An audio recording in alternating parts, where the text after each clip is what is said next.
டேய் மச்சான், நெக்ஸ்ட் சனிக்கிழமை சிக்கன் எக்ஸ்ட்ரா 2 கிலோ சொல்லியிருக்கேன். மொத்தம் 8 கிலோ. சரியா இருக்கான்னு எடை போட்டு செக் பண்ணி வாங்கிட்டு 1/2 மணி நேரத்தில் கடைக்கு வர. இங்கே நிறைய வேலை இருக்கு. மச்சான் நான் 5 நிமிஷத்துக்குள்ள கடைக்கு வந்துடும்டா. கறின்னா நானா வெட்டுறேன், கறி கடைக்காரன் தான் வெட்டுறான். அவன் வெட்டினாதான் கொண்டே வர முடியும். அது கொஞ்சம் வெயிட் பண்ணி தான் ஆகணும். இந்த வியாக்கியானம் மட்டும் நல்லா பேசு, ஆனால் வேலையில் மட்டும் கரெக்டாக இருக்காத. மச்சான் இந்த சிக்கன்லாம் கொன்று சிக்கனை சமைச்சு சாப்பிட்டு தான் நம்மளா வாழணுமாடா? அதுவும் ஒரு உயிர் இல்லையாடா? பாவம் தான்டா அதுவும். ஒரு உயிரை கொன்று வாழணும்னு என்னடா அவசியம்? டேய் விடிஞ்சு விடியாம ஏன்டா கேள்வி மேலே கேள்வி கேட்டு சாவடிக்கிறா?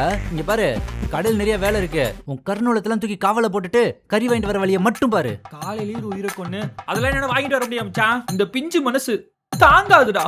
மச்சான், உயிரை கொள்றது தப்பு தான்டா, இல்லைன்னா சொல்லல. ஆனா இந்த உலகத்துல நம்ம ஏதாவது ஒண்ணு சார்ந்து வாழ்ந்துதான் ஆகணும். சிங்கம்லாம் வேட்டையாடி தான்டா வாழும். அப்ப நான் சிங்கமாடா? அசிங்கமா ஏதாச்சும் கேட்டுருவேன். சொல்றதை கேள்றா. ஒரு சில விலங்குகள்லாம் வேட்டையாடி சாப்பிட்றதா வழக்கமாவே வச்சிருக்கு.